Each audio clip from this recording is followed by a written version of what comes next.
Hello, fellow freelancers and fellow freelance translators, I should specify, or freelancers in general, but you're more likely freelance translators.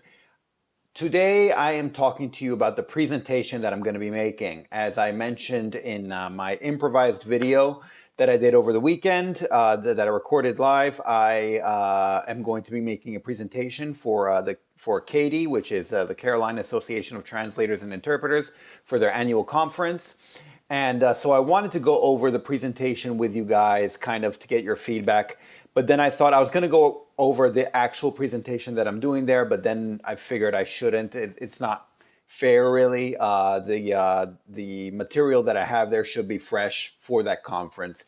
And so I'm not going to do that. What I am going to do is kind of go over more or less the ideas that I'm working on. So then you get a feel for what it's about. And also, if you feel like there's something missing, or that you'd like to see something added or whatever, you can feel free to let me know, and I can see if I can add it in or tweak it a bit. And but also I should specify this conference. It's on November 14th. It's a virtual conference, so anyone can attend. I'll leave a link to sign up here below. And so I hope you can attend. And I am going to be speaking, I think, at 2:30 p.m. Eastern Standard Time. But there are other speakers as well, and there'll be speakers in talking about translation, talking about interpreting, a bunch of different topics and a bunch of different things. It should be really interesting. So feel free to check it out. Check out the link down below, and and feel free to sign up. I'd really like to see the more the merrier. And look at all the sessions. They have all the sessions there. If you feel that they're going to be helpful, then I think it is worth it to attend these things. It all depends on the material, quite frankly. I've done another video in the past where I attended the ATA, and then I talked about whether I think it's worth it or not. And ironically, people are complaining that we don't get to meet face-to-face because there's no networking.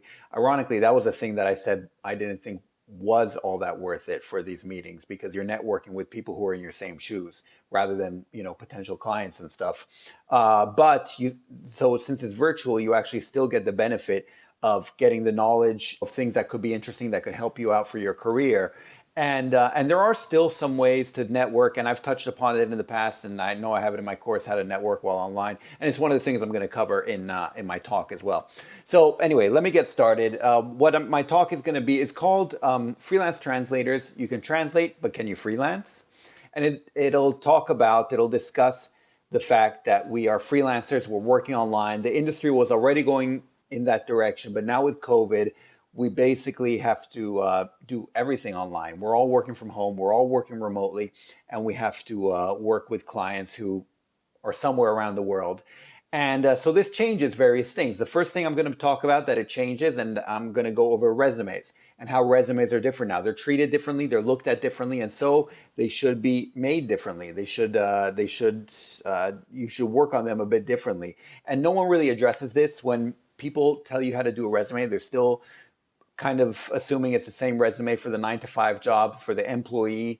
And this just isn't the case. And, because when people are looking for someone to work for them, they're not going to be looking for an employee, for someone who's well-rounded, who fits the office culture, who's good to have at the water cooler, and who can attend the meetings, who's good as an employee, as a colleague, as a boss, et cetera, et cetera. No, they're just looking for someone to do the job. And that's it, pretty much. And so the resume should reflect this. So I'm going to go over this, and I'm going to go over the various points of the resume and what I think you should add, what you should take out. And, generally there are various things. I think trust is a big thing that should be shown in the resume, in addition to what you can do. Obviously, I think what you can do is very important as a translator. So anything you have to do with translation and your specialization. And other things can be taken out. I don't think you need to worry about gaps in your history when you're freelancing. And then also computer skills are important, because you're doing everything via the computer. So I think you should show that on your resume as well. And that's very broadly, generally speaking, what I'm going to cover in the resume. And by the way, my entire talk, they give me an hour, so I'm shooting for like 45 minutes, and I'm going to leave 15 minutes to the Q&A. So my first part there, like I mentioned, is resumes, and that's pretty much what I'm gonna say. yeah, some other things like to do it in black and white, PDF format, and I recommend doing stuff like that.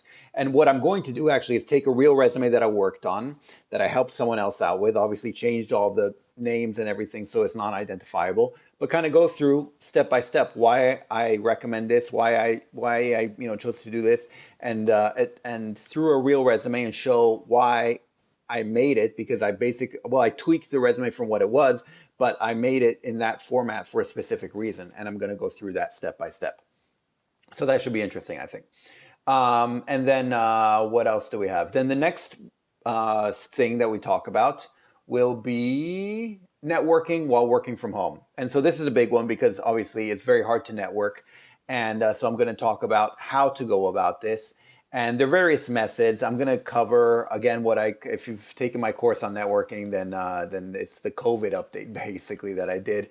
But I'm going to talk about networking. You can't meet people face to face anymore, or a lot less, and a lot more people are doing webinars. In fact, it seems like they're just continuing to do webinars because it's just easier. And like our conference that I'm going to be speaking at will be a webinar. And so how do you network though, at an event like that? How can you manage? Because you're always told to get out there, to go face to face and meet people and get to know them, but you won't be able to. And you just got those new business cards and now you don't know what to do with them. I'm using mine as bookmarks, by the way, because I've got way too many.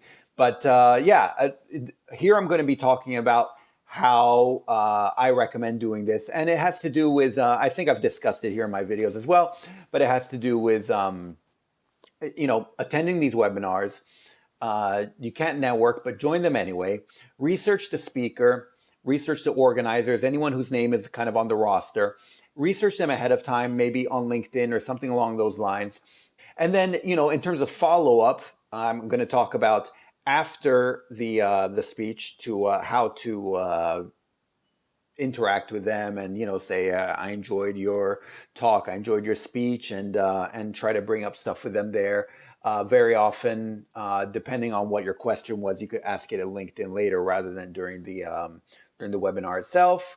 Then I recommend on LinkedIn to be active in general as well, because networking, so much of it has now moved to LinkedIn. I've mentioned this quite a few times. I'm a lot more active on LinkedIn, more than I am here on YouTube. And it's just to be, in terms of networking, be active on LinkedIn. This means commenting, posting, sharing, etc. A lot of people kind of get it wrong because they might post and then they don't get a lot of interaction, and so they kind of give up. But by and large, I think 10 for every post, you should have 10 comments. For every comments, you should have 10 likes, if that makes sense. It's easy to like certain people's things, but only 10 likes is worth one comment. And then you should comment, but you should be doing about 10 comments, I think, or shoot for 10 comments for every time you post. That way you interact with people, you get the conversation going, they'll add you, and then you can start posting and actually build up your profile. And that's at least what's been working for me. Then I'm going to talk more about webinars, and the good thing about webinars, I think, as opposed to face-to-face meetings, that they can be anywhere. They can be anywhere around the world. Like this one is in North Carolina, but wherever you are in the world, as long as you have the link, you can join. And so join any webinars that you find interesting, and follow the same steps that I go through. And so that's basically it for working from home, networking while working from home. Then the third part is finding the right clients while working from home. And this has to do a lot with trust, because these aren't clients that are just down the road. If you're freelancing, if you've been freelancing for a while, this is something you've been dealing with. And but for a lot of people, this is kind of new, or at least they haven't thought about it as much. So in terms of finding trustworthy clients, I talk about how you can tell if they're trustworthy or not, and the various ways you can look them up and you can kind of make sure. Then I talk about if you decide to work for them, how to collect all the information and how to make sure that you have the right information so you can get paid later on. Then I talk later about not relying just on one client, because a lot of people want to shoot for a big client, and I've talked about this in videos here before as well. You shouldn't do that, and you should try to get more than one, because otherwise you're going to be a freelancer with none of the freelancer benefits, basically like an employee. And that's pretty much it. I feel like I could or should maybe say more about the finding the right clients while working from home, but I'm not 100% sure exactly. But that's basically it. So first step, once again, so the whole thing has to do with working from home, how life is different while you're working from home. First step is a resume, what changes there. Second step is networking. Third step is finding good clients, the right clients that you can trust, that you can work with. And yeah, that's basically it. That's what I'm going to be discussing. If you have any questions, feel free to let me know. If there's anything else you think I should be discussing or covering or talking about, feel free to let me know. And otherwise, I look forward to it. I'm going to be working on it and tweaking it a bit, and it should be a pretty good thing. And it's different from other stuff that other people are talking about. And as far as I know, it's different from anything anyone's talked about it at any of these conferences. So I look forward to it a lot, and I think it should be fun. Once again, November 14th is when it's happening. Link down in the description below, and I'll talk to you next time. Okay, thanks. Bye. Savidum.